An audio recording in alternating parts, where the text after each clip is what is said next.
45 people boarded the plane. 16 walked out alive. The rest became their survival. October 13, 1972, a rugby team's flight crashed in the Andes Mountains. The plane disintegrated at 500 kilometers per hour. Rescue teams searched for 11 days, then gave up, declared everyone dead. The survivors were trapped at 3,600 meters, temperatures 40 below zero, no food, no shelter, no hope. Then the food ran out, and they faced a choice: starve to death with their morals intact, or survive by crossing the last human boundary. 72 days in frozen hell, and the decision that still haunts them. The Fairchild FH227D lifted off from Montevideo, Uruguay, carrying 45 passengers and crew. Most were young, students, athletes, the Old Christians Club rugby team heading to a match in Santiago, Chile. Average age, 22. They were not explorers, not mountaineers, not survival experts, just young men who played rugby, studied engineering, went to parties, dated girls, normal lives, normal futures. The flight plan was simple: cross the Andes at their lowest point, land in Santiago, play rugby, fly home. But the Andes are not simple. They are a spine of rock and ice running the length of South America, peaks reaching over 6,000 meters, weather that shifts from clear to deadly in minutes, and valleys so remote that wreckage can disappear for decades.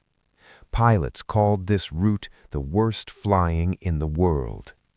October 13, Friday the 13th. The plane entered the mountains, clouds closed in, visibility dropped to zero. The pilots flew by instruments, navigating through valleys they could not see. Then the weather worsened. The co-pilot radioed air traffic control, requested permission to hold position overnight in Mendoza, Argentina, rather than risk the crossing in deteriorating conditions. Permission granted.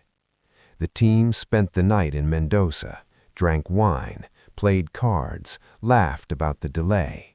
Some flirted with local girls, some called home. Normal, easy, safe. The next morning, October 13, they reboarded. The weather had improved, marginally. The pilots decided to risk the crossing. 2:18 p.m. The Fairchild entered the clouds.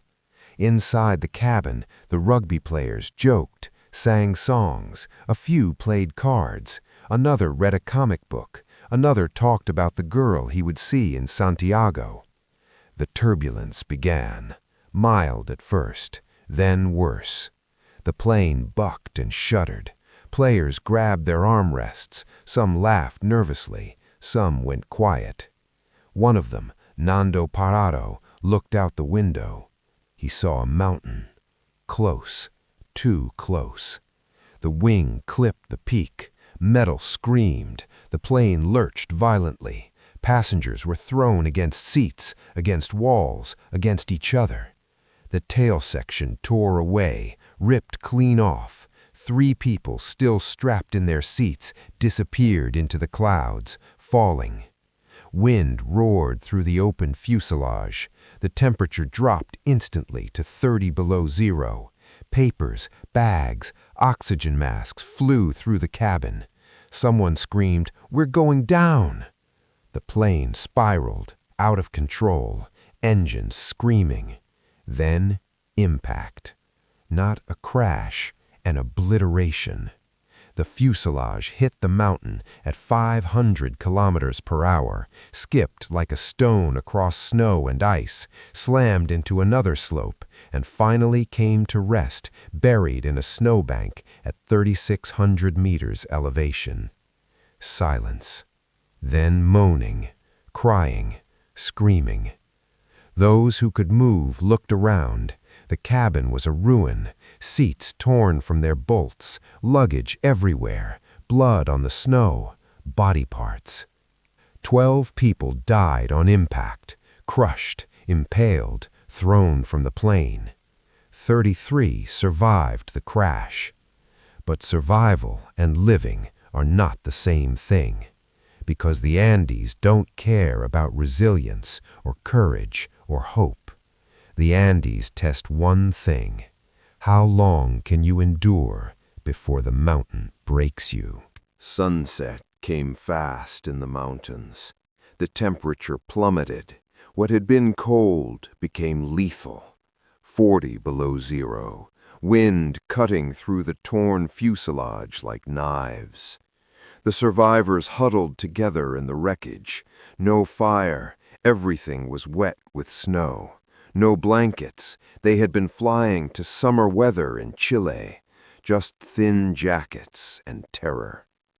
Many were injured, broken bones, internal bleeding, concussions, deep cuts. Nando Parado's mother had died in the crash. His sister, Susie, was dying, skull fractured, barely breathing. He sat beside her, holding her hand, watching her slip away. Others called for help, shouted names of friends who did not answer. The cold worked its way into their bones. Hypothermia set in. Shivering became violent. Teeth chattered so hard they cracked. Fingers and toes went numb, then dead. One boy, a 19-year-old named Gustavo Zerbino, took charge. Medical student, calm, practical. "We need to seal the fuselage," he said, "or we'll freeze to death before morning." They used luggage, seat cushions, metal scraps, anything to block the gaping hole where the tail had been, created a barrier against the wind. It helped, slightly, but the cold still came. They packed themselves together, 20, 30 people pressed into a space meant for fewer, sharing body heat, the only heat they had. Some prayed, some cried, some just stared into the darkness. Morning came, barely. 12 had died in the crash. 3 more died during the night, frozen, bled out, succumbed to injuries that would have been treatable in a hospital, but were fatal here. 30 survivors remained, but the Andes were not finished with them. The survivors believed rescue would come quickly. The plane had filed a flight plan. Air traffic control knew their route. When they did not arrive in Santiago, someone would notice. Search planes would launch. They would be found within days, maybe hours. They were young, optimistic. They did not yet understand how mountains hide things. Day 1, they organized, rationed the food they could find in the wreckage, a few chocolate bars, some candy, several bottles of wine, crackers, divided it equally, made it last. Day 2, they heard planes, high above, search aircraft. They waved, screamed, used metal to reflect sunlight. The planes did not see them. The white fuselage against white snow was invisible from the air. Day 3, more planes, closer this time. Hope surged, then faded as the planes passed without stopping.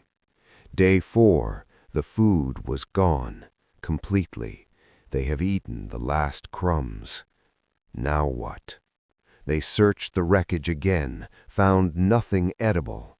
The luggage contained clothes, books, toiletries, nothing that sustained life. Someone suggested eating the leather from shoes and belts. They tried, chewed for hours. It was like chewing wood, indigestible. Hunger became a presence, not just discomfort, a clawing, consuming thing that occupied every thought. Day 5, Day 6, Day 7. The search planes stopped coming. On Day 11, they heard a radio transmission. One of the survivors had jury-rigged a transistor radio from the plane's electrical system. The voice crackled through static. The search for Uruguayan Air Force Flight 571 has been called off. No survivors are expected. The search is terminated. The words hung in the frozen air. No one is coming. We are already dead to the world. Some of the survivors broke, wept openly. Others went silent, retreating into themselves. But a few, led by Nando Parado and Roberto Canessa, refused to accept it. "Then we walk out," said Nando. "Walk?" Someone laughed bitterly. "We're in the Andes, surrounded by mountains no one has ever climbed, with no equipment, no food, no experience. Walk where?" "West," said Nando. "Chile is west, 40, 50 kilometers. We walk until we find people or we die trying." But there was a problem. Walking required energy. Energy required food, and they had no food. That night, as temperatures dropped and wind howled through the fuselage, someone said what everyone had been thinking, but no one dared speak. "There is food here." Silence. "The bodies," the voice continued, "the people who died, they're frozen, preserved." More silence. Then Gustavo Zerbino spoke. "No, absolutely not. We're not animals." "We'll die," someone else said. "Then we die as humans." The argument went on for hours. Some said it was unthinkable, immoral, a sin against God and nature. Others said survival erased morality, that the dead would want them to live, that refusing meant choosing death for pride. No decision was made that night. But hunger does not wait for consensus, and by day 15, the choice was no longer theoretical.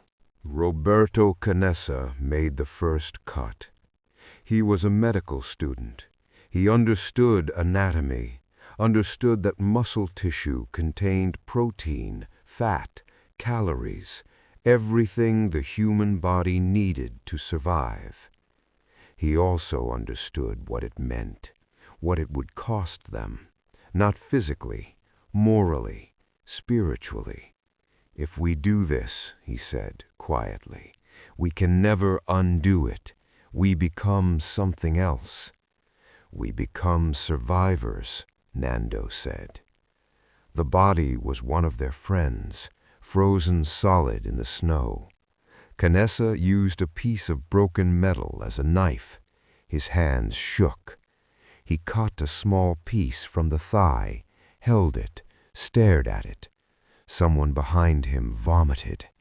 Canessa put the piece in his mouth, chewed, swallowed. "It's just protein," he said. "Meat, that's all it is." Others followed, slowly, reluctantly. Some could not do it, turned away, refused, chose starvation over the unbearable. But most ate, and the dynamic shifted.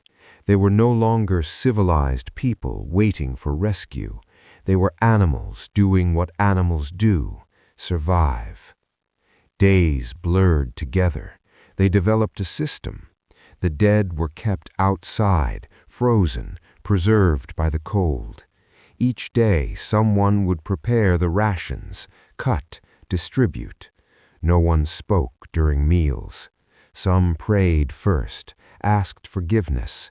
Others ate mechanically, eyes distant, minds shut down. Nando Parado ate without hesitation. "The dead are dead," he said. "They don't need these bodies anymore. We do." But guilt sat heavy on them all, and would for the rest of their lives. Still, they survived. The protein kept them alive, gave them strength, allowed them to plan. And then, on day 17, the mountain reminded them that survival was not guaranteed. The avalanche came without warning. Night. Most of the survivors were sleeping inside the fuselage when the mountain moved. Snow, tons of it, a wall of white that buried the wreckage in seconds. The survivors awoke in darkness, buried, suffocating. Panic, screaming, clawing at snow that pressed down like concrete. Some managed to dig toward the surface, broke through, gasped air. Others did not. 8 more people died in the avalanche, suffocated in their sleep, crushed, gone. 22 survivors remained. The fuselage was now completely buried under meters of snow. They lived in a tomb, a cave of ice and darkness. No light reached them, no air circulated. Carbon dioxide built up. They could feel it, the dizziness, the confusion, the slow suffocation. They took turns digging, punching holes through the snow to the surface, creating airways. But the holes would freeze over within hours, and they would dig again. For 3 days they lived like this, buried alive, waiting to suffocate or freeze. Some wanted to give up, to lie down and let the snow take them, but others refused. Nando Parado, his sister now dead, his mother dead, everyone he loved gone, refused. "We are getting out of here," he said. "I don't care if I have to climb every mountain in the Andes. I'm not dying in this tomb." On the 4th day after the avalanche, they finally dug their way out. 22 survivors emerged into blinding sunlight. Thinner, weaker, haunted, but alive. And Nando made his decision. "I'm walking out. Who's coming with me?" Day 60. Nando Parado, Roberto Canessa, and Antonio Vizintin prepared to leave. Their plan was insane: walk west through the Andes until they found civilization or died trying. They had no equipment, no climbing gear, no maps, no training. They fashioned crude snowshoes from seat cushions, made sleeping bags from insulation and fabric, filled rugby socks with meat, human meat, for food. The others watched them prepare. Some envied their courage. Others thought they were marching to pointless deaths. "If we don't come back," Nando said, "at least you'll know we tried." They left at dawn. The mountains stretched endlessly in every direction, white peaks against blue sky, beautiful, deadly. The first day they climbed 800 meters. Their lungs burned in the thin air, their legs trembled with exhaustion. The second day, Antonio Vizintin turned back. He was slowing them down, and they all knew it. They gave him what little food they could spare and sent him to the fuselage. Nando and Roberto continued alone. Day after day, climbing, descending, climbing again. Each peak revealed only more peaks beyond. The cold gnawed at them. The altitude made every step agony. The sun reflected off snow, burning their eyes, their skin. They ate the meat they had brought. It was enough, barely. On day 10 of their trek, they reached the summit of a mountain they thought was the last obstacle. Nando looked west, and his heart broke. Mountains, endless mountains, range after range disappearing into the horizon. No end, no civilization, nothing but more Andes. Roberto sat down.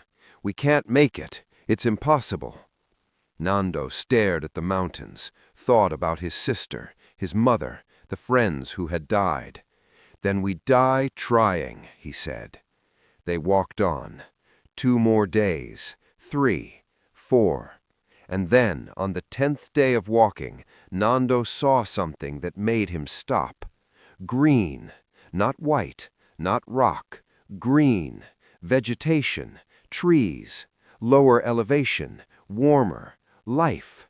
"We're close," he whispered. They descended, faster now, desperate, and on day 72 since the crash, they saw him, a man, on horseback, on the other side of the river. Nando screamed, waved, fell to his knees. The man saw them, saw two skeletal figures in rags, filthy, emaciated, barely human.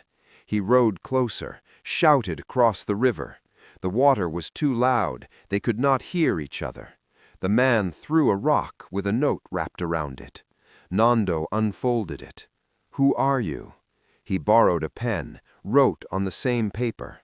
"I am from a plane that crashed in the mountains. I have been walking for 10 days. My friends are still there. Please help us." He tied it to a rock, threw it back. The man read it. His face went pale. Then he rode away.